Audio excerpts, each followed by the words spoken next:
Not online on Twitch. Twitch is the main one. Sending data.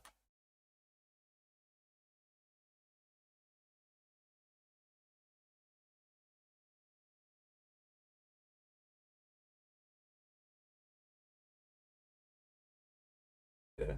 Okay, we're online on something. See when Twitch wants to work. Oh, we are live on Twitch. Okay. Almost there. I think we're a few seconds away. Okay. Yeah, we are live. Let me just test the audio.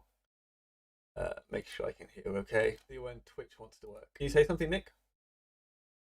Yep. Oh, 1 2 1 2 1 2. There we go. We're live. Yeah, I can confirm we are live. Awesome. Almost. Okay. Hello and welcome everybody. Welcome to episode 2 of Lightning Lap, the show where we talk about Bitcoin, Lightning, and gaming, and get our guests to do a track around Satoshi Village. But more on that later. Today we have a very, very special guest, and I know I always say this, but I'm very excited to have him on. It's Nicola Dorier of BTC Pay fame. Yeah, thank you for coming on, Nicola. Thanks you. Like anytime there is games, I'm ready for it. You know, I was really gaming fan before the Bitcoin world. Is this the first doing LAN party and everything? Is this the first podcast where you spoke about gaming? Or would you say? Yeah, it's the first one. Yep. Awesome. Yeah.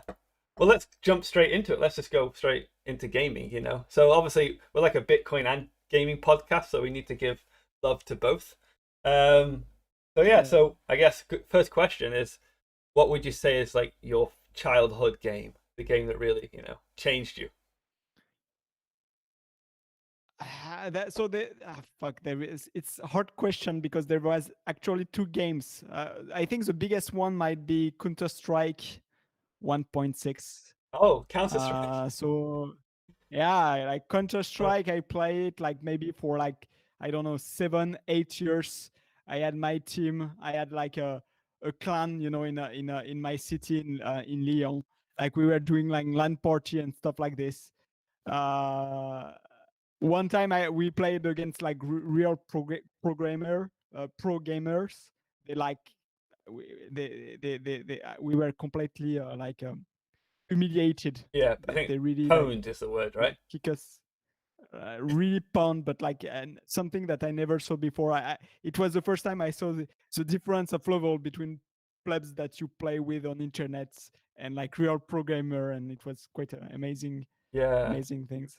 Insane. So I think it teach me lots about, let's say, collaboration. You know, kind of crisis inside clan, and like trying to, I think, kind of my main social social, let's say, challenges. But there was also another game that was very important for me, was Dark Age of Camelot. So I don't know if you know this game. I know Dark Ages. That game is that.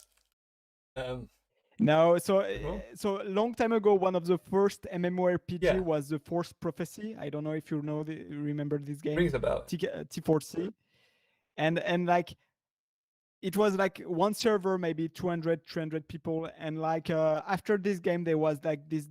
So it was a 2D game, the Force Prophecy, and after this game there was one of the first MMORPG. It was Dark Age of Camelot. So like it was kind of the first 3D huge MMORPG, and like something I play like, I don't know for how much time, maybe 3 years. Like it was something like I was waking up at 9 in the morning and then going to bed at midnight, you know. Okay, like, so how old were you when you were doing this? Were you like a young kid, or? So yeah, I was like in before high school. How do you call that? Middle school, around middle school. I think it's called different things in different countries. I don't know, like, you know, middle school, it's around 13 around this age, maybe 12. I guess in America they say like junior high school, but in England we just call it high school, and then maybe different. But yeah. Yep. Okay, so you didn't get any work done, basically. You didn't study. But actually, I was pretty good at school as well. Basically, after like playing until midnight, I was going to my bed and I was making my homework inside the bed. Like I was this type of hardcore gamer, Lots of gaming like proponents say that gaming actually kind of it teaches you like problem solving skills and yeah, and how to be patient and how to Yeah. strat. Like, did you find that was true, or did it just because your grades didn't suffer? Well, I think it teach a lot about focus, because if you are not focused in game, like you lose. And I think like focus is a kind of very important, I think, ability for programmers. Yeah, yeah, So I think what like pushed me to focus so much time on a program, or like, without any distraction, is really games that teach me this. And I think game also developed a lot of my collaboration aspects with people, because basically when you play a game like Counter Strike, or like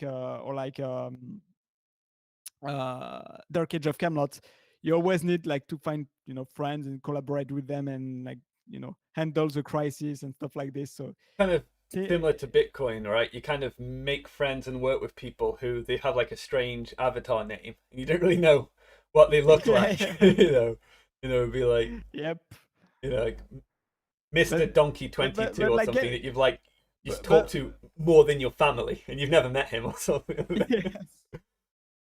But in games it's even more, because there is this avatar like that really walk, and like you have adventure with it, so with them. So like I think like games is even better to make tie strengths between people. Yeah, like it's kind of like well, yeah, bonding and kind of well, I guess like companies will send people on like what do they call them, like retreats to do like team building skills. Where now what we actually do at Zebedee is we have like a game night where actually people are playing Counter Strike together. It's like a same thing, a bonding Holy thing, right? shit. Yeah. So Counter Strike is So on my side, so so long time ago, like one of my first internship, not first internship, maybe a bit in high school. Like I was in a company and in Switzerland, and basically I was with another intern, and that was also one of the thing, like at the end of the day, because anyway we were in Switzerland, so we could not go back in France. So anyway we had time, and it was like the gaming night yeah. every day, like gaming inside the company. It was quite fun, actually. I think gaming is very great for this. The main challenge is when you have like different people that have different levels. Okay. Yeah. So if everybody is the same level, then everybody has fun. But if there is one person that become very good at it, Yeah. it's I harder. remember. And I'm very I'm a drug addict of gaming. So like when I love a game, like the first time I will play for fun, and then as time pass, I'm not doing it for fun anymore. Oh, I'm doing it people for get winning. serious. Like my wife was playing an online game, and when she first started, she was upset because people would kick her out of the team because she wasn't very good. And like a year later, she's like, "You stupid noob, get off!" She's like attacking the other people, like because people invest a lot of time into this, right? They invest a lot of time and hours. This is why I kind of got into Bitcoin gaming, is seeing my wife myself how much time you can put into something and not get any value out of it. Well, you get value, but not like financial Yep, value. So, yep. but it's a serious thing, yeah. I definitely understand. One of the last game I was kind of addict, but not for too long. So there was StarCraft. It did this, and like another game there was the game where you have a car, Rocket League. Yeah, yeah, Rocket no, League. no, yeah. So I played to Rocket League, and both of these games, StarCraft and Rocket League, basically the first time you play, it's like fun. You miss a ball, you are like laughing, you cannot stop. But then after a while, when you become better and better, when you start losing, you start becoming angry at the game, and I think it's when nowadays I know where to stop, Yeah, I basically. guess you have to keep a balance, right? Otherwise you can become like Yep. a yeah. There's like gaming addiction is a real thing, right? Yeah. Yeah. Like Counter Strike, I remember like I was so pissed off by losing at the end that I was basically I was like biting myself. Oh, Like I had like mark on my finger and like bleeding, and like I was so pissed off when I lose, you know. So, but So you were just playing now for I fun, start right? to, You weren't entering yeah. competitions, were you? Or... Yeah, I was doing competition, Oh, but we never really win big things. yeah. Like I think the best LAN party we did, we were second, but like it was not like a huge, you know, esport event. Yeah. And as I said, the only time where we played against real programmer, they like destroyed us like I never saw. So, are you looking forward to playing Counter-Strike with Bitcoin then, or are you worried that it would take all your time? You want to avoid it. So yeah, that's kind of the dilemma that I see ZBD is doing great stuff with Counter-Strike Go, and I played a bit to Counter-Strike Go. Actually, people of my clan that I had in Lyon are still playing Counter-Strike until now, and they're like, "Oh, come here, you should play with us again," and I'm trying to resist. Yeah. And I don't know. I don't know if I will manage to resist for long, but I mean. Bitcoin programming is also fun, so I don't think they can. Yeah, programming's take me a little bit. completely to It's a games. game in itself, right? It's like problem solving, right? Yep. You know, so yeah, it's kind of Yep. the same parts of the brain. Yeah. Yep. Just for people who might not be aware, I have to just do a shameless plug. I work for Zebedee, and we have developed an application called Infuse, which adds Bitcoin to Counterparty. So yeah, so that's why I was mentioning that. But yeah, I've already got a lot of feedback from people telling me, you know, like, oh, this is gonna ruin my life, like time-wise, you know, like my two favorite things are combined, and Bitcoin. But it's going to be a problem, I think, because like some players are very, very competitive. We need to make like friendly servers, like servers for noobs or something, right? Where people don't just get destroyed and lose all their Bitcoin. So we need to have like more kind of bonuses or everybody wins kind of thing from like sponsors. Yeah, actually, when I was playing to StarCraft, they had this kind of you know, rank matching algorithm. So like noobs are with noobs, and I think it was quite good actually. People smurf though. I think that's the word, right? Smurfing, where you make a new account. I don't. It's yeah, but like it might happen, but like yeah, it reduces it a lot. For what, like even for pro gamers, it's like quite boring playing against noobs. So I guess they are reselling their account. I guess maybe. Yeah, I think, but Counter-Strike has a thing now where I think you basically pay for like a $15 account, like a special type of account, which means that you have to pay to get it. But people have these accounts. It's more trusted because they can't just. There's a financial cost to kind of spinning up new accounts. Like if you cheat and you get banned, or if you do something wrong, you know. Yeah, you know what I mean? It kind of puts a cost on it, I think. So there's like ways to try and address it. There is a way we say that in crypto. Wait, bounty. No, not bounty. I forgot the name. There is a technical term for this kind of Bibble? No. It's like like for example, imagine in DLC actually it's possible to do this, where so for example in Bitcoin in DLCs, like if one oracle is there is one event and the oracle attests two different outcomes of the same event, then people can retrieve their the oracle's private key.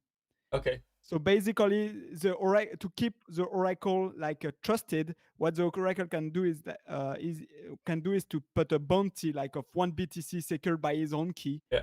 So like if he cheats, then people will be able to take the money out of it. I see. So bounty. I think it's called bounty. Bounty. It makes sense. Yeah. I suppose like the oracle. Well, let's actually just change a bit to talk about DLCs, because what people don't know. Discrete log contract. It's basically a way of minimizing the trust on doing bets with Bitcoin. Maybe that's a fair way to say. Yep. But I think that has an interesting application to gaming, right? Yeah, I think it can be quite nice, like, you know, oracle that say, okay, I will announce the winner of this game. I think it can work. So the only thing I in this type of betting, the only thing to worry is that, and I think it happened to some games on for example, in soccer or football, where basically a player in the team lose on purpose. Yeah, because they bet against themselves. Yeah, that happens in boxing a lot, right? But yep, but I think that if you do it like live in stream, like while people are playing, the person that is playing cannot do two things at the same time. So I think it can help. Well, that's the thing. It's But like well, they can get it's trust yeah minimizing, right? You can't like in kind of yep sports and stuff. You can't really have like with people playing. You can yeah never have 100% like they didn't fail on purpose. I guess you could do yep a bet on that. Like, will they fail on purpose and make an oracle for that?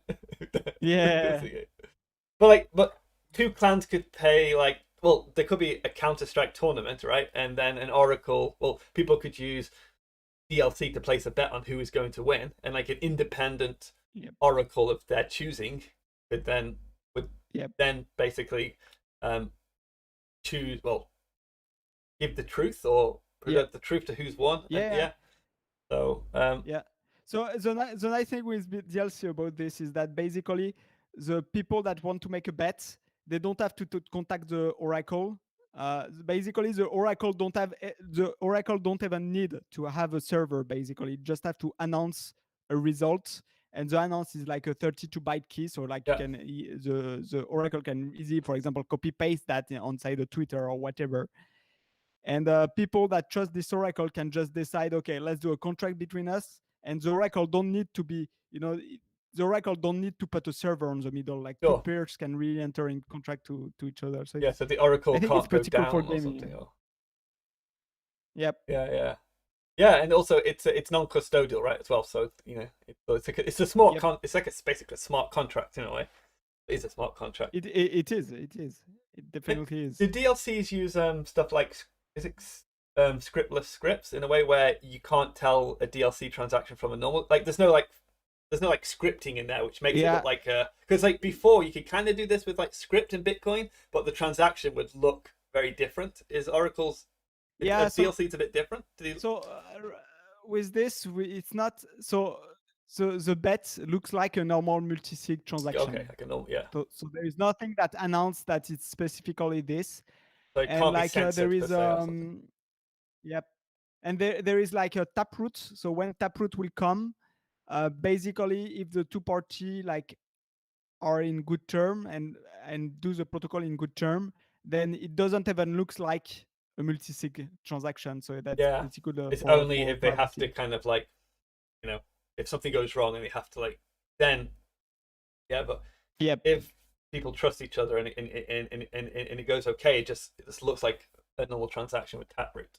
Yeah, so Yep. yeah, that's going to be, I think that's going to be really, really hard to stop. Like once like Taproot and have it right, and you don't really need a server. I guess somebody will make like a nice UI or a client, but it's going to be Yep. it's going to be very interesting, I think.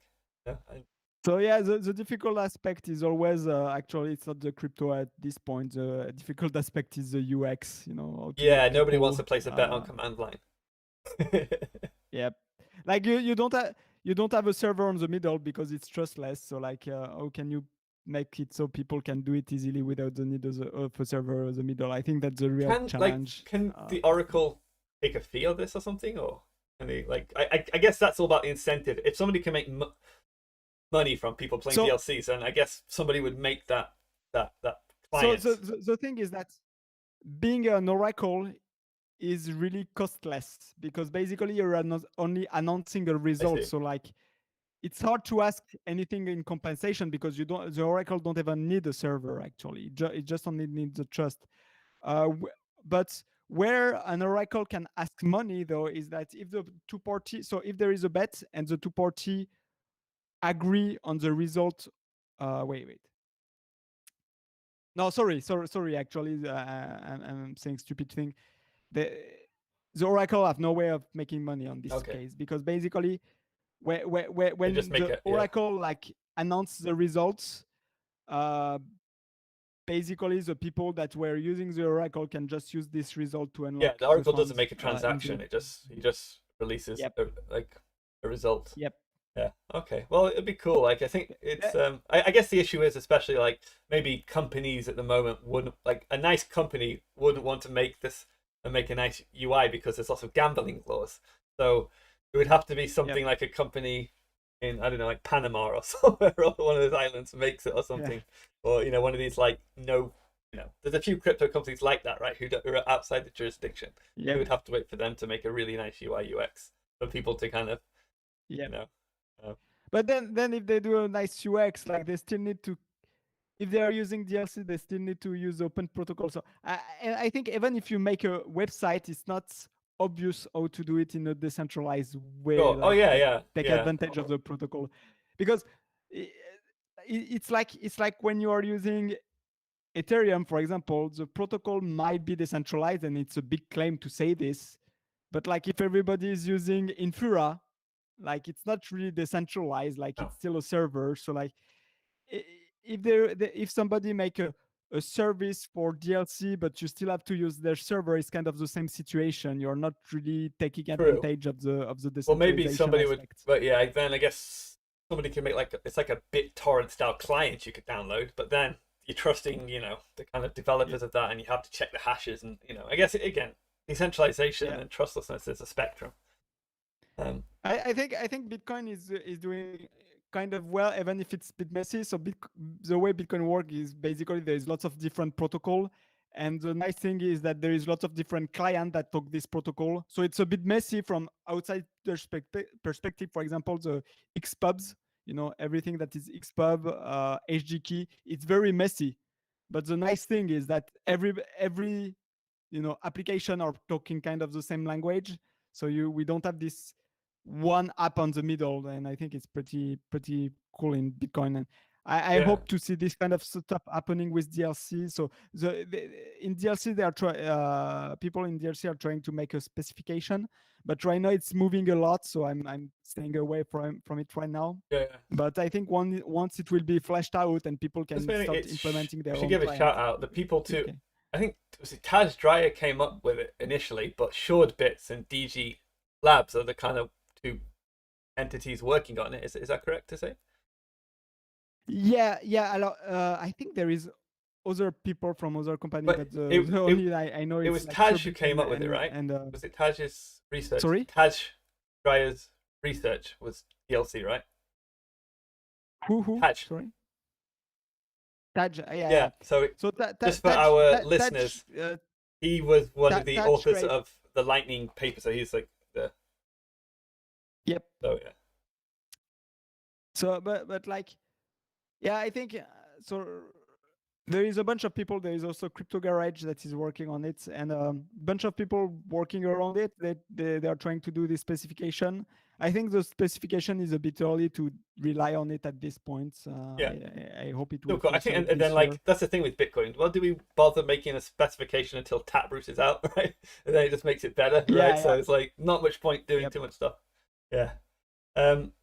Anyway, just changing gears a little bit. Just want to go back to gaming. I just want to ask, what games are you playing at the moment, or have you been playing recently? Final Fantasy VIII. Actually, I bought the remastered version on PS4, and this day they remastered 8. You mean 7? Sorry? You mean 7, not 8? Did they make a remaster of 8? Yes, the 8 they did. So it's not a remake like the Final Fantasy 7, right? I see. It's a remaster, but then it works on PlayStation 4. Yes. Yeah, and like it's like less pixel, for example, the characters are really 3D models instead of pixel blobs. Yeah. So they made it a bit nicer. And I'm playing it these days, and it's quite cool game. That's Final Fantasy VIII is with, is it Squall? Is that Squall? Yeah, Squall, yeah. And yeah, I know, because my wife is a big Final Fantasy cosplay, so we did Final Fantasy VIII cosplay. Oh, she was dressed in lino. Yes, she was, and we went to a place in Japan which had like a lily, like flower kind of field. I think that's a scene from the game. Yeah. Oh, that's cool. I want to see it. Oh, maybe I'll show you. I guess we could talk. I'll try and find it. It's on the internet somewhere. Yeah. So you're a massive Final Fantasy fan, right? Yeah, I mean, massive. I think 7 was good. 7 was great. Excuse me. Your favorite one? The 8 was great. The 9 was great. The 10 was great as well, and after it was all shit. Basically, I don't know what happened to Square Enix, but when So I was you mean kid, like actually, I wanted 15 to. and you don't like 15 or 14, 13? No, 14 is online, but 13 and 13 part 2 and you don't like Lightning and what? 13 has Lightning in. You have to like 13. Ah, actually, I didn't even play it because I didn't have the PlayStation 4. I did not the PlayStation. It was the 3, I think. Yeah, I think it was. But like, I, when I was kid, I wanted to be a developer at Square Enix. Actually, not. Oh, you would have regretted that. No, I stopped. There's like lots of Yeah. horror stories of people. I used to, when I was in Japan, we'd go to like the pub and there'd be like lots of like drunken developers from Square Enix just crying. I think this game develop working in Japan is hard anyway, but working as a game developer, it's Yep. pretty brutal, I think. I I I think that, yeah, I think especially Square Enix that kind of not good reputation. I think about work ethic. I mean, as far as I'm a French, so I guess my work ethic is quite different from the average Japanese, but still. Yeah, so I just for the viewers, myself and Nicola, we actually go back where we kind of first met in Japan when I was living in Japan. So, but yeah, when I first went to Japan, I used to work for a company like teaching foreign languages. So we have lots of teachers from different countries, right? And it's interesting to see how different countries would treat work differently. We had like the Japanese boss would come and say, "Hey, everybody, unfortunately, everybody has to work overtime." And like all the Japanese people would be like, "Ah, like I understand," and like the English people like, "Yeah, okay," and the whatever. And then like I'm not gonna say which countries they were from, but some people are like, "No, no." Maybe I've given it away by the accent, and Americans are like, "It's not in my contract. I'm gonna sue you." But Australians were lazy as well. No, yeah, the French will definitely go to strike, Let me just. like sabotage something, or I don't know. Can you? Did I share my screen? Wait. So I see. Yeah, presentation Moss, Kristen Moss. Okay. Yeah. Oh, I don't think it's sharing for the viewers. Uh, I can see on my side. hold on. Yeah. But yeah, that was just my wife's cosplay of interest. Where is that Final Fantasy VIII? I don't see. Yeah. Where? Yeah. The 8. Hey, Wait, I don't know if your screen is frozen, because no, I don't see it anymore. I don't see your presentation anymore. how about now?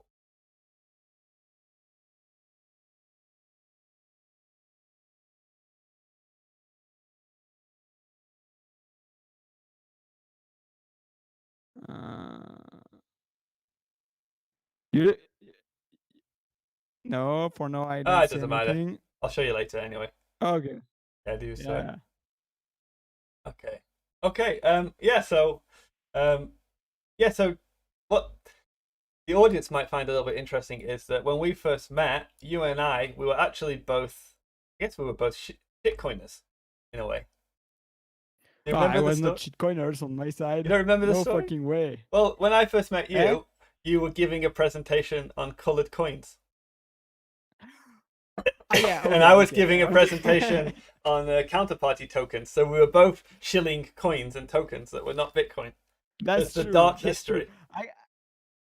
Yeah, actually, like the funny part is that actually tokens that we were teaching of how to do it in Bitcoin, actually tokens got great, except not on Bitcoin. Yeah. Yes, It's strange colored that like at coins. the time like Ethereum wasn't even out at the time. So like if people were I guess Vitalik was doing colored coins, right? They did not even call it like this. I think the ERC token like came way Yeah, later. but Like like I think it was. originally Vitalik was a developer on Bitcoin and working in the colored coins protocol, right? And then he got like frustrated. I didn't know Yeah, I that. think that's the story. So yeah, that was like a competition because we had counterparty and colored coins were kind of competing. So I was giving a presentation on counterparty and you were giving one on colored coins. But Vitalik wanted stuff added to Bitcoin to make colored coins work better. But then like obviously you can't just add stuff to Bitcoin. So he went across and like made his own thing. Yeah, and then like the rest is history. It was open asset I was using. Colored coin was Oh. another protocol. Yeah, there's a few open assets yeah, and Mastercoin open asset. and Counterparty. Yeah, so I guess what a lot of people, because actually a lot of I guess blockchain gaming is actually around tokens. So a lot of people kind of think Ethereum was like the first token standard. However, it was the first. Counterparty got quite far. It did. Yeah, it's still around. That's the thing. That's the thing. It's on Bitcoin. It can never die. But I guess because of the fees and the scaling issues, a lot of people went over to Ethereum, and then Yep. the rest is kind of history. We actually just got a question from the audience, from somebody who's French speaker. They wanted to ask, I'm curious about how life as a French-speaking Bitcoiner in Japan is for him during COVID. I hear Japan is never locked down because they regard it as anti-constitutional. So yeah, you're in Japan, but you're not Japanese as far as I can tell. You're a French person in Japan. So I guess that's kind of two questions in there. Like, what is life and Bitcoin like in Japan generally? And then how are you finding, I guess, the pandemic? So generally, my life in Japan is pretty good because as a foreigner and as a French person, I don't feel any social pressure to conform that normal Japanese might feel. Okay. And on top of this, I'm working for DigiLab, and DigiLab is a kind of international company that they don't have the kind of purely domestic Japanese work ethic. So it's a very good company to be in. So on my side, like I have all the good side of Japan without the bad side. Like for example, the rush hour on Tokyo, it's awful. Yeah. But like my company let us do kind of flexible work time hours. So even when there was no COVID, basically I would take the train at maybe 10 or 11, and like maybe sometime later, and like of course there is nobody in the train at this time. So on me, it's like perfect. Like as a French speaker there, it's perfect. Some people might not like it because some people say it's more difficult to make friends with Japanese people. I don't know if that's true. On my side, I'm kind of a nerd, so it's not kind of the thing that impacts me the most. And since COVID, actually my life have been quite normal, except I don't go to work anymore. I don't go to the office. I mean, uh, most of like even wearing a mask, like if I go out and I forgot my mask, I will not go back home and losing time to take it back. So I like life in Japan for me in COVID has been quite normal. Yeah, Japan has Yeah. been quite like I think the questioner was saying they never lock down because they regard it as anti-constitutional. My understanding is it's difficult to lock down because they have a constitution. It would take a lot of like an act of parliament to try and do a lockdown, which is possible, but it's like they couldn't just like decide to do one. So Japan is being somewhat open, right? Like at the moment, there's a state of emergency though. I hear at the moment, so I think maybe it's a little bit stricter, but it's not like some countries. There is a state of emergency, but basically it's just like restaurants. Closing are at 8 p.m. And like last year, I got a baby, so basically anywhere I will not go out after 8. So on my side, I don't feel really anything of it. And I think that even if restaurants are open, they are not penalized. You won't see the policeman like going inside and arresting the owner for doing business. Yeah, I think a lot of So Japanese thing is advice, not law. But most people follow the advice because Japanese are quite kind of generally quite a word like. Yeah, I think the Japanese government still have some kind of credibility, even if they had some kind of corruption. They still have some kind of credibility left. I think compared at in French, where the credibility of the government is like negative at this point. If government said not don't do something, people will just do the reverse of it. France pretty much invented revolution in a way, right? So it's like yeah, but But they earned it. Like they say many stupid things. They earned their reputation pretty well, So I think. you're glad to be in Japan during the pandemic and not in France, I think. Oh yeah, I'm super happy I here. think France, you have It's to like get written we permission, don't you? You have to write why you're going out or something. You're not even. I don't know if it's changed now, but maybe at the peak you had to write a note and have yep, a reason to go out. yep, Yeah, you're pretty strict. yep. Yeah. On my side, I think I would have, if I was in France, I would have definitely left for another country that is not, crazy like They this. let you.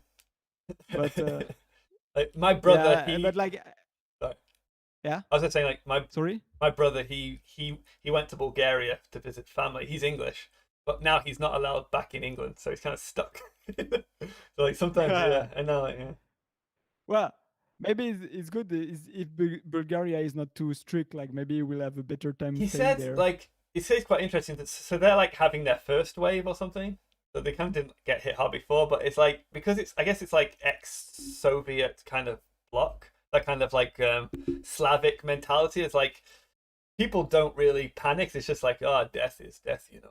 People die. It's like very kind of somber. So it's like it's like apparently he said like the hospitals are gonna get overwhelmed. It's like, well, it's a pandemic. What can you do? It's like, you know, but in Yeah, like some countries, I guess people are a lot more like, every life matters. Kind of thing. But I guess yeah. it's like a. It reminded me of like I think I saw a Russian post this meme, which is like had a picture of England, English novels. It said like, I die for honor, and French is like, I die for love. America, I die for freedom, and Russia is like, I die. I think the Eastern European kind of feeling. I don't know. I like it. There is also, I think, I saw kind of, I think, I think I don't remember if it was a blog post or a video or something of some people going in Africa as well. Like same thing, they are quite relaxed about it, and when they ask why, they are like, "Yeah, COVID is nowhere the first virus that is killing us right now. There is way more important virus than COVID for Yeah, us." like they're worried about malaria and other things, right? And yeah, Yeah, yeah, yeah. yeah, yeah, I know. Yeah, I guess kind of you could say that sounds horrible to say it, but in a way, yeah, I'm not going to say it. I'm not going to say it otherwise. We're going to get banned as fake news or something. Anyway, but yeah, but how is Bitcoin in Japan? And because I think the Tokyo Bitcoin meetup and all that, Bitcoin was really early in Japan. I think Japan has a lot of Bitcoin history. So, like, So, like from regulation perspective, it's quite pain. It's not very good for trading because basically it's taxed on the income. So basically, if you are old hodler and you try to sell everything at once, you will pay a massive tax bill of like 50% of more. So like it's not very good. I'm seeing um I don't know if it will be better with time. I have no idea about it. Uh, but I see some. I saw like two service in Japan that offer Bitcoin loans to retail. So I think that's a good opportunity because when you have such kind of country that have high taxes, then the value of having some kind of loan services backed by Bitcoin there's is very a attractive. way. So you think like it's a way to liquidate some Bitcoin without having to pay massive taxes or to get some gains or Yep. something. Yeah.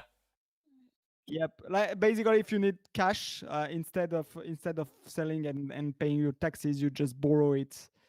You put your Bitcoin in collateral, and that way you can get the cash without um, selling your Bitcoin or like spreading the sale of your Bitcoin over time. So like you don't have one Sure. blob of 50% taxes at once. Actually, I was surprised. I saw who was working on that. Yeah. It was Ben. Yeah. So I don't. I was surprised. Yeah. Well, guess we. Yeah. So it's a mutual friend. So when we were in Japan, myself, Nicola, and a few other Bitcoin devs, we had like a kind of Lightning people closed group, right? And one of our friends is working on that. Yes, actually, I think like I was surprised that Japan. It felt like a little bit like a Bitcoin mecca in a way when I went over there. It's like quite a few really cool devs. are in kind of Bitcoin Japan, and a lot of cool Bitcoiners, you know. So I don't want to dox them, but you know, Yeah. there's a lot of people who have worked on like PTSB, partially signed Bitcoin transactions, some cool libraries yourself, who's obviously made the amazing Bitcoin Pay server, uh, BTC Pay server, which we'll talk about in a little bit. There's Wiz, the famous kind of mining Yep. guy, I suppose. You know, yeah, and I think obviously Japan has a lot of history, right? I think the first Bitcoin, well, Roger Ver was obviously based in Japan, and before the whole split, when everybody was like on the same Bitcoin, he was quite an evangelist, and in a way, I think he kind of spread adoption quite a lot in Japan, right? A lot of the stores that accept Bitcoin, that now accept Bitcoin Cash, was kind of Yeah, but like I think it was kind of short-lived because like right now I don't see any store accepting Bitcoin except maybe the two dogs. well. So I think the they accept largest it. kind of department store, or I guess electronics store in Japan, Ah yeah, Big Camera, and it's massive. big It's like they camera. have stores everywhere in Japan. It must be like must be like number one or two most common store in Japan. They Yep. accepted Bitcoin payments very, very early on, like like 4 or 5 years ago or something, quite early Yep. on. So that's kind of Yep. like for people in the States, that would be something like Target accepting Bitcoin. It's a very big Yep. thing. So on my side, I stopped using them. At the beginning, I was very happy with it, and then I saw that the rate that you were paying for it was around 7%.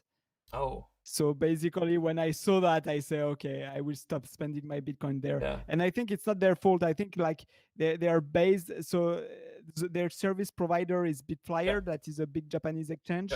And basically, I think most of the fees come from them, and Big Camera is like really just accepting. And I don't think they make any profit on the change. Yeah, I tried to buy some stuff with Bitcoin sometimes, and I like if you go to some of the smaller stores, you say, "Can I pay in Bitcoin?" and the staff is confused, and then they speak to the manager, and then eventually someone comes out with like an iPad, and like they forgot how to log in. Then eventually you kind of pay for Bitcoin, and then you go home quickly, Yep. and well, then you get your phone out and try to double spend the transaction as soon as possible.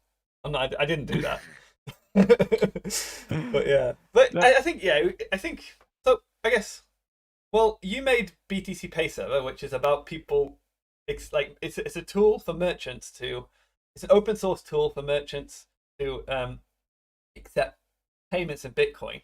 But where a lot of people say that Bitcoin doesn't really make sense for payments. It's like people like the attempts for stores to use it as payments has failed. It's something that people hodl as a store of value. But obviously, you make BTC Pay Server, so like what are your thoughts on that? Do you think there's some truth to that, or do you think, um, well, like it's not. So the problem is not whether Bitcoin or not is good for payment. Does your store has the right amount of average uh, order? So like if you are selling a car, like your store can definitely accept Bitcoin. There is no problem with this. If you are selling a coffee, like it can still accept Bitcoin if you use Lightning Network. Lightning Network works, but to be honest, it's still very difficult for retail payment to accept Bitcoin. I agree with this. So I think Bitcoin is great for payment, but your business need to sell high enough for that to make sense. I think because like we cannot defy gravity with the fees. I see. So you're talking like On my side, yeah, I think retail in particular. I think right now for Bitcoin is not a good the best fit. Lightning might change the bill, but might change the situation. But I still think it's a bit difficult for the average well, I retailer. guess that's talking more, I guess, on the fee side. Like the fees are high and it's not practical to people accept. But do you think there's a market for people wanting to spend their Bitcoin to kind of buy things? Or Oh, whoa, fuck yeah, definitely. So the thing I was thinking actually that I think one of the best market of Bitcoin right now is like a gift card because hmm, actually you can buy any amount that you want at once and then spend little bit by little bit. So I think if there is some kind of, imagine that you have a store, a retail store, and you sell gift card. If you sell your gift card in Bitcoin, I think they will definitely have some demand. Yeah, Bitrefill, And I think they tweeted a few weeks ago that they were like profitable. Don't quote me on that, but literally, but they were making money like from sales, like a legitimate business, right? So, and most of their Bitcoin things yep, the sales are coming from Bitcoin. So, yep. yeah, I think Bitcoiner, any occasion they have to spend Bitcoin, they will choose to spend Bitcoin rather than fiat. I think. But like, yeah, Oh, go on. yeah. But I just think, for example, if I go to 7-Eleven next to my place and I want to buy a cookie for 100 yen, cash is still easier for me to use than Bitcoin. Yeah, So I would use Bitcoin, but for more bigger purchase on my side. I kind of think there's also that if you want to liquidate your Bitcoin like a little bit, kind of buying something with Bitcoin is a way to get fiat. You know what I mean? So like if you're going to buy something with your dollars, but you can buy that with Bitcoin, it saves you having to sell that Bitcoin on an exchange and do KYC. If you can just buy, you know what I mean? Because you get the dollars still. Yep. So I think that's definitely kind of a market for stuff like gift cards. Yeah, actually, that's something I want to do like later on BTC Pay server, but I'm not clear exactly on the UX. So that, okay. like for example, I'm one of the service I've been using is Bitrefill, and one of the way I'm paying with Bitrefill that I prefer is actually putting some Bitcoin on Bitrefill and then using the internal account of Bitrefill to buy things. And I just think it's better UX because you don't have to wait, confirmation when you are making your buy. And but when you think about it, it's nothing different from a gift card. When you put money Sure. on Bitrefill, it's not different from a gift card. It's not different from buying a gift card of Bitrefill, basically. And I wished so. I want to do some allow merchant of BTC Pay server to do these kind of things, but I'm really not sure. My head is not clear about the kind of UX that you will want to expect of for any merchant to do this. Well, let's just talk about BTC Pay Server. So we talked about it a little bit, but a lot of our viewers might not know about it. Actually, they probably will because they play Bitcoin Rally, and we have a BTC Pay Server cart in it. But BTC Pay Server is Yeah. quite a cool story. So for people who don't know, there was a company called BitPay, and Nicola and I both didn't like this company. I didn't like them because they actually sent me a cease and desist letter once. I made an application like in 2013 called BitPay, and then they existed and they like tried to get legal about it. So I had a grudge on my shoulder because of that. But then you were upset. Well, maybe you can tell the story. Like, why did you make BTC Pay Server? What was the relationship to BitPay? That's like, how did that all start? And what is BTC Pay Server? Before I really like their service, basically. I actually helped to the integration of some people for their So their services, service and was basically when what was their eh? service? What was their service for the listeners? Like, could you explain what? Oh, yeah, it was kind of retail stores, basically, like just If you wanted to accept friend payments with people Bitcoin? I knew. Yep. So it was small store, but like I helped some people to, getting this integration done. And I like their company. Actually, it was quite a good company. And when they got into this fight of on the direction that Bitcoin will take, like basically I felt like they were taking some kind of like they were not to cap. They were taking like I helped them building their company, and basically they were using the power I gave to them back against me. So basically, at this time, I just wanted to make the same service as them, but free, just to mess up with their business model, and also to migrate people that I helped integrating with BitPay. okay, so you helped them, you onboard a lot of people to BitPay, and then BitPay during the 2x, for what our viewers might not know, there was a point where some people or groups wanted to fork Bitcoin to a different version of Bitcoin, and BitPay made a statement saying everybody will need to upgrade to still use Bitcoin. They made a tweet or something like that. Like, if you want to use Bitcoin, everybody will need to upgrade. And you kind of tweeted the famous tweet, "This is lies. My trust in you is broken. I will make you obsolete." Something like that. So you were saying that it wasn't an upgrade to Bitcoin. They were forcing their users to use a different version of Bitcoin and not being honest with them. So is that fair to say? Yeah, And yeah, they were a it's big exactly company at the this. time, Like and you were just where, what? lots of their merchants didn't understood the situation, and they were basically lying openly to their merchants, saying we will upgrade the version of Bitcoin when it was not true. Basically, they will have migrated their merchant to a shitcoin. Yeah, So which didn't I thought run. it was really dishonest. It crashed, didn't it, when it actually launched?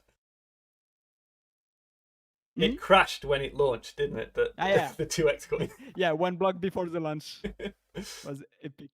That's pretty cool. So there's like a big company, and you were just one man who used to basically just work on a bad laptop in coffee shops in Japan. And you actually, so Yes. what you did is kind of But made an open source I think version at of this it. time I was already working for Digital Garage. Oh, wasn't it Blockchain Hub? So I think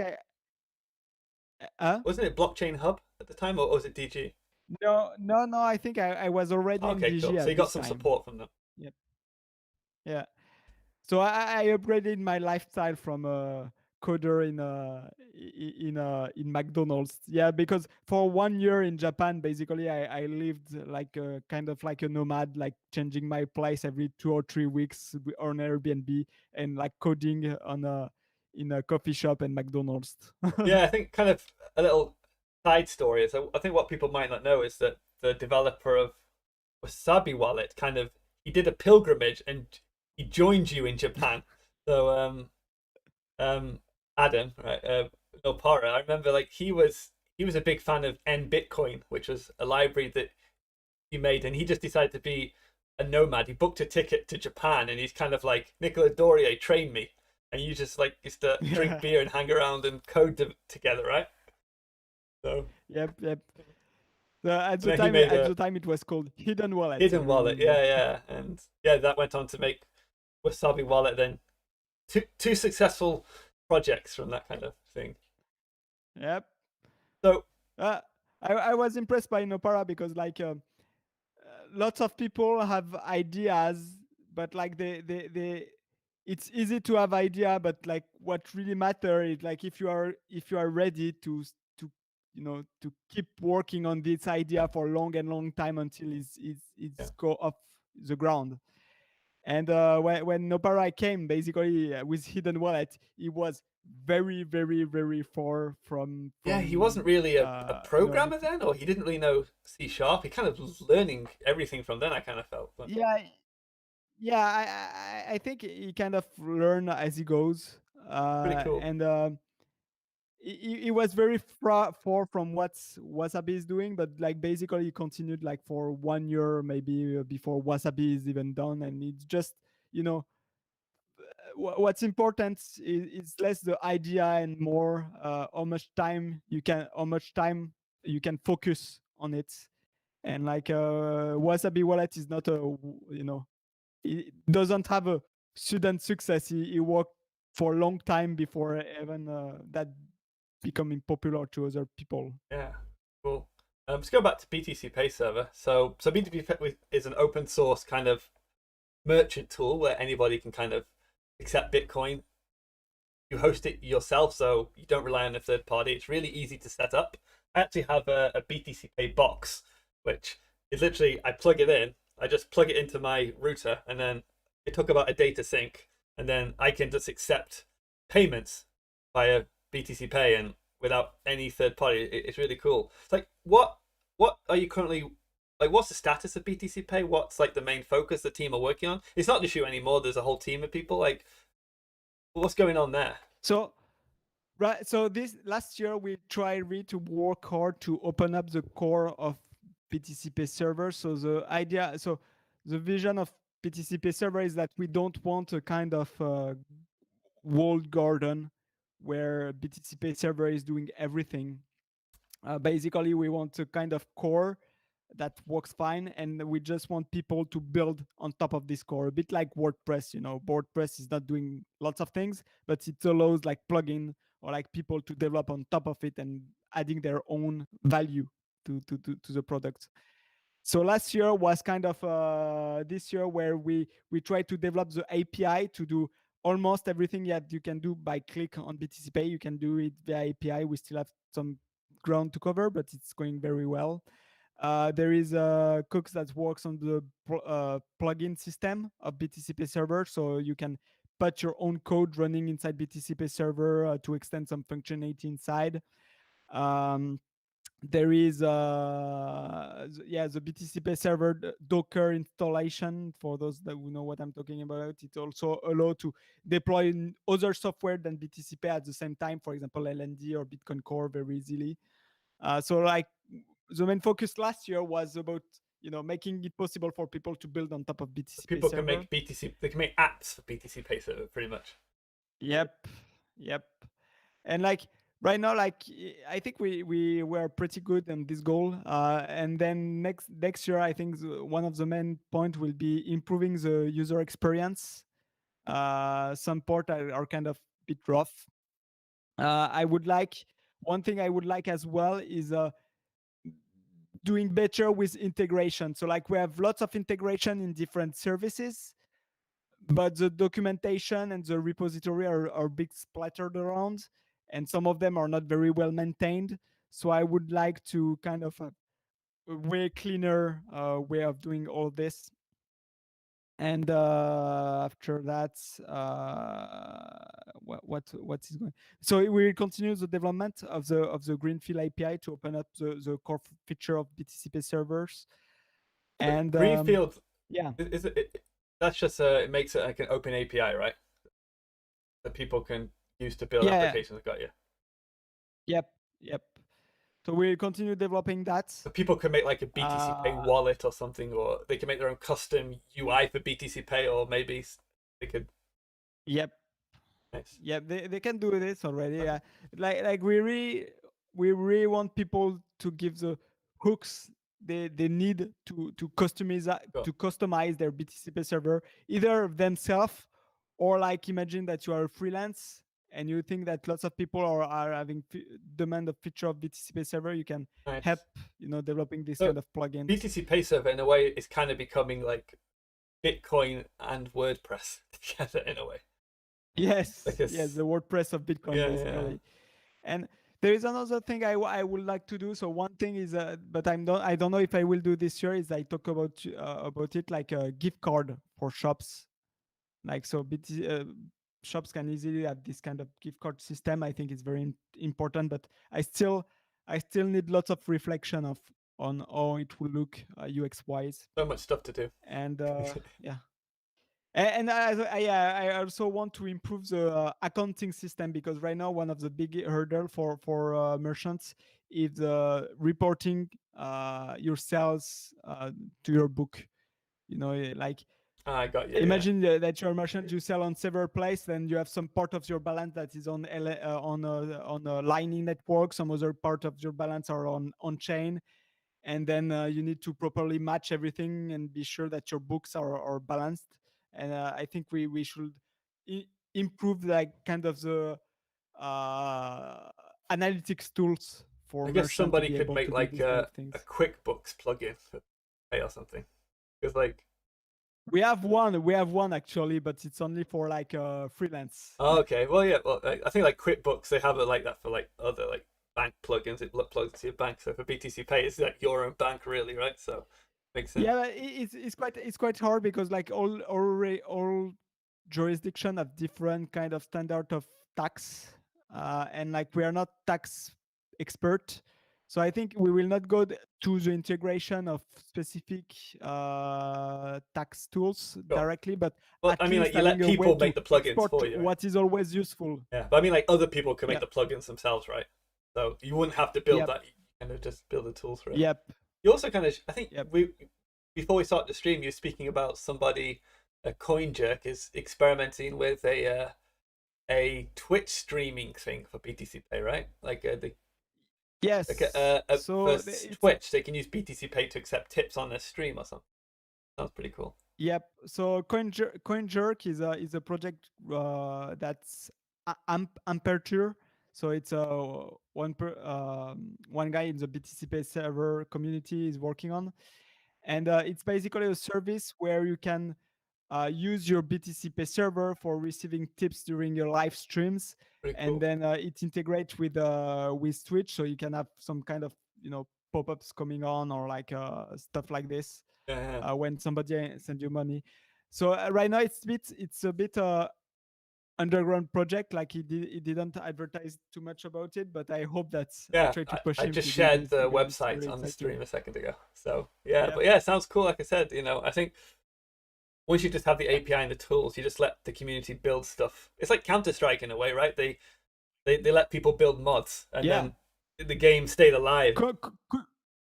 Counter-Strike stay alive more than Half-Life in a sense. So like it's kind of these same things. Yeah, Counter-Strike was a mod of Half-Life, and Half-Life was like a version of Quake engine or something like that.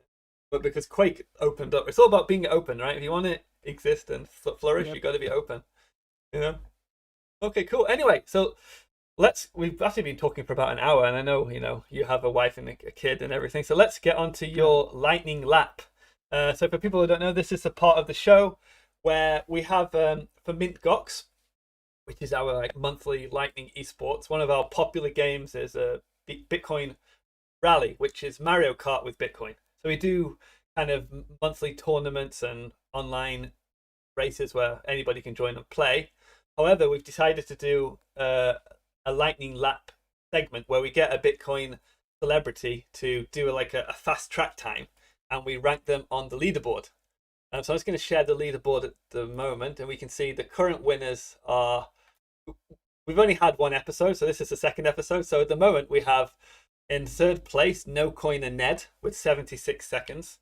No Coiner Ned is just my No Coiner friend. I got to play once, so we had a score to kind of compare with. So as Bitcoiners, you have to beat the No Coiner, who's not very good. And then we have Easy. The famous Brad Mills. He's a Canadian kind of investor and Bitcoin podcaster and all sorts. He did a little bit better than No Coiner Ned. And then the current champion is Crypto Mags, who's another Canadian Bitcoiner, and she got 67 seconds. So these are the scores to beat. I did a poll earlier asking would Nicola Dorier, would he become first place, last place, or... No, of course first. Like there is no way I cannot beat 67 seconds. Well, here's the poll. So yeah, most people, 50% of people said you become first place, 30% said last place, and 20% said somewhere in the middle. Anyway, without further ado, let's try it. Okay.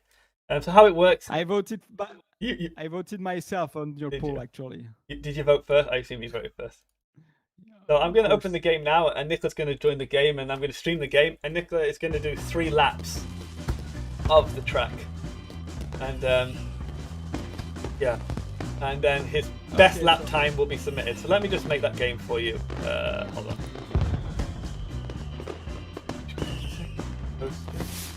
So you know what the password is. Don't say it on the live stream because somebody will join as you. Oh shit, one second. I think... No, take your time. Okay.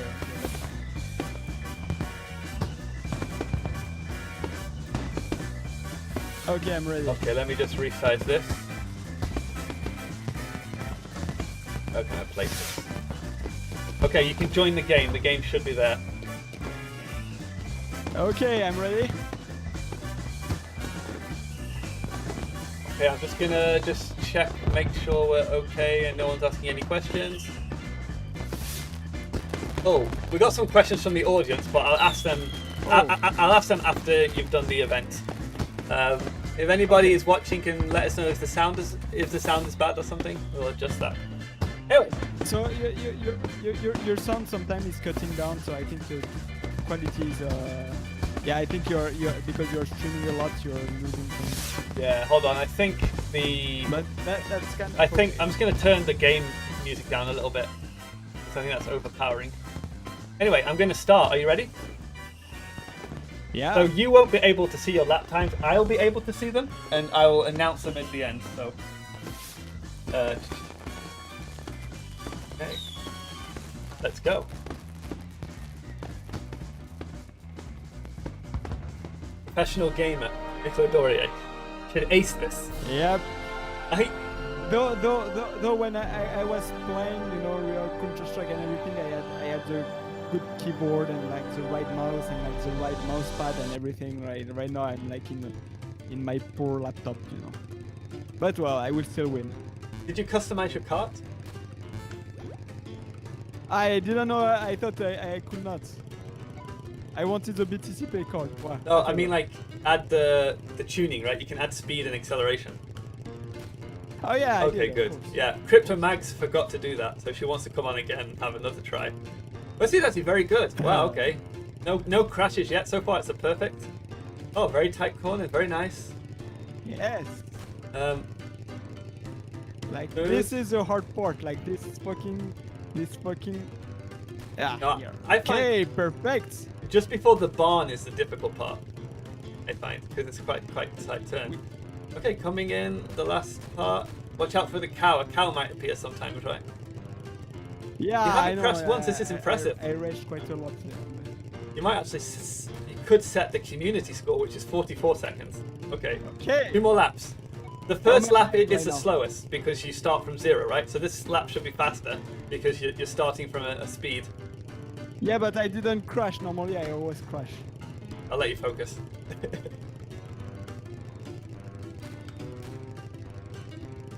Okay, it's here. Oh, a bit slow there. I think people can go through that corner faster. As long as I don't take the wall, it's okay. That's true. It's better to be careful and not hit the wall. It's like Nicola, like Bitcoin. You stack humbly. Nicola is also collecting coins. So I crashed. Oh fuck! All right, we got one more lap after this. Come on! Nicola is also Oh, collecting damn. coins, which he'll be able to use the coins to withdraw some Bitcoin at the end via Lightning. I didn't know. Okay, I will try to get them. Okay, final lap. Try not to crash. Okay.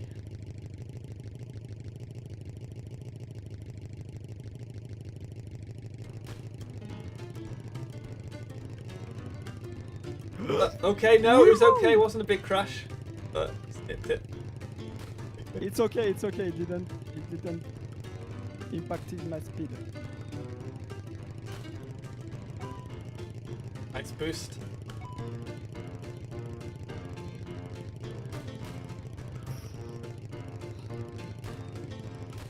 Whoa! Final turning. And there we go. Finished. Okay, I'm just going to check the lap times now and make a note of them. Great. Okay. I think I did great on the last one. I think you did great. Okay, well, I'm not saying Yep. anything. I've seen it. Are you able to withdraw? I need to check if my Eclair wallet is. Okay. is Well, sync, actually. Because normally my so here is the thing. Like, I need to scan the QR code, but basically my Lightning wallet is on my PC, so I cannot developers. scan by myself. Developers. We have to add Euro. command line support for Bitcoin Rally. Wait. But actually, wait. Let me check. Maybe just take a screenshot of the QR code and then you can decode it later and get the. Yeah, I will. Okay. Uh, Okay. it's not as bad as like last time we had Peter Todd was here, and he like his version of Linux just couldn't. It was so trying to make him a build that could play the game. He ended up developers, right? You're a gamer, so you have. So what is my time? Like I Oh, want to okay. know Sorry. now. Can you let me send you the link to the leaderboard, and you can take a look at that. Let me send you that on Twitter. But our viewers, I'll show our viewers as well. I'm sure I won. I'm sure I'm first, but I don't know how far. Okay, so this. Okay, so Mags is 67. Okay, let me get ready to submit your score. I'm just going to enter it into the system. Okay, so how do you think you did? Did you think you got better than 67 seconds or worse than 67? Yeah, definitely I did better. I think so. I think I did. So my best time ever at this game is 49. 49 is your best time. I'm That's sure. pretty good. Yes, Wow. I'm sure I didn't do better than this because it was not perfect. So I would guess it's between 50 and 54. Between 50 and 54. Okay, so we're going for 54 or 50 or 51? If you had to guess. 52. 52. Okay, well, if you can refresh the page, you can see that you got 50.766. Very good score. You beat Mags by 17 Yeah. seconds. But Mags Yep. forgot to tune the cart. So we're going to have Mags back on Yeah. it sometime. So, Yeah. I know the good excuse like this. but wow, congratulations. You are the current Bitcoin Rally Lightning Lap champion. The bad news is that I'm going to get Adam from Nopara on from Wasabi Wallet, and I'm probably there's some rivalry because you played another Bitcoin game, so I'm gonna see if he And can I beat won, your I score. You remember. won, okay. So Adam Nopara, if you're listening, 50 is the score to beat. We're gonna have there's a few other Bitcoin gamers we want to get on, so maybe it could be competitive. But that's if somebody topples you, we can have you on again to try and beat it. But yeah, anyway, you're well in the lead at the moment. I can't wait playing CS:GO, but I still. I have to apologize. Yeah, I think I will have to play it. I spelt your name wrong. I forgot the S, so I'm gonna have to update that later. It's Nicolas, but Nicola. Anyway, okay, awesome. Well, let's just if you still got a bit of time, I just want to spend about 5 minutes just answering some questions from the audience, and then we can wrap up. So can I close the game? yeah, go to for be it. sure Yeah, my score you is can not go for it. forgotten. Yeah, no, it's Okay. it's not on the blockchain, but it's in the database. Someone wasn't put it on the blockchain. That's confirmed. Okay. Yeah, so let me just ask. So we got a question from quite a few questions from Raphael Pack. Is it that common for non-Japanese Europeans to go to Japan, or is it just a coincidence? Like, are there a lot of Europeans in Japan, I suppose? I think there is quite a lot of European in Japan. Like, I mean, I don't know. Okay. Like, if we compare like with some other countries, like say England, I would guess that there is not too much foreigners. Yeah, there's But not much. There's not that many immigrants. There are tourists, but I think people who are like living there, I think it's a lot less than like England and America, which yeah, is good. I think I think I a like big it. part of it, and I think that's why maybe most of European living in Japan, lots of them are Bitcoiners. I think one of the big problem for foreigners living in Japan is the work culture, Cool. and If you can avoid it, Japan's a great and place to live. what? If Sorry. if you can avoid the work culture, Japan's a great place to live. But sometimes you can't avoid Yeah. it. I've had friends who've like worked in Japan and left because it was too depressing. Like I can understand, like if I was working for a traditional Japanese domestic company, I will definitely, I don't know if I will be here today, but maybe we as Bitcoiners, we are lucky to have most of the time and kind of freedom to do what we want, so it's I think it's really helping a lot. Yeah, I think your point you made earlier that as a foreigner in Japan, you get all the good things, but don't have to do all the bad things because they treat you as Yep. you're always a guest, right? Yes. I guess the bad thing is that you never really become Japanese. You never really become a citizen. But I'll take it. Yeah, yeah. So for some people, it's very hurting them. You know, like they live for 20 years in Japan. They speak almost perfect Japanese, and but every time they meet somebody, like they still feel outsider and not accepted into it. But Yeah. on my side, like I said, I'm really a nerd. So it's kind of I'm not really impacted by these kind of things, and I don't think if in 20 years maybe it will be different. But on my side, I think I take it like no problem if I I kind of like if I that don't have this social Japan conditioning. it's and I guess it would sound wrong in any other country. So if I was in England and and we'd have this type of culture where immigrants are different, I wouldn't like it. But in Japan, I like that they're still quite Japanese. As an immigrant to Japan, I like that it's not super multicultural because I want it to be like Japan. Like you probably have the Yes. same thing. If you're in Japan and there are too many foreigners around, like too many white people, you don't like it. I became a racist in Japan. I was in my hometown and like some English and American new workers came over here. I was like, too many foreigners. They come here, they don't learn the language, they're noisy at night, they're dropping litter, go back home. Japan is for the Japanese. It was a really weird experience. Yeah, kind of the same thing for me. Like not long time ago, I think it was minister of foreign affair. I think like Gaisho. he's trying to encourage. Yeah, Gaisho. He's trying to encourage kind of like multicultural aspects of Japan. But on my side, I was like, "Oh fuck, no! Yeah. Don't do this! I don't want foreigner in my country." But even if it's not my Actually, have country, the and same I'm the thing. foreigner. I have a lot of immigrant friends in England, and a lot of them said a similar thing. They kind of like they like the old English style of English. They kind of want to protect that more, so they don't like when they see that other immigrants like themselves. They want to be special. I don't know. I guess it depends on the person, but yeah. But yeah, definitely, I'm a bit like this. Like when you see foreigner and like they're they talk loud in the train, I'm like, oh, they are not fitting properly well. Yeah, yeah. I guess in a way that I think it's also maybe there's responsibility on you as a foreigner to kind of tell other foreigners, hey, you know what I mean? Like so, like if the Japanese culture have to say to it, it can come across racist. But if you like police other foreigners yourself, I think it's better. I don't know. We're getting on a Yeah. strange topic here. I got another question. This one about BTC Pay server. Is it possible to host a BTC Pay server without a Tor node? Currently set up a Raspberry Blitz node and don't want to run a Tor node. I don't know why they don't want to run a Tor Oh node, yeah. but yeah, it's perfectly fine. You just need a public IP address Yeah. for it. Yeah. So the reason why we run with a Tor, so you can disable Tor. Actually, if you go to the docs, like I think they should have a port about it. If not, you come on the chat. I will tell you how. Like you can remove Tor.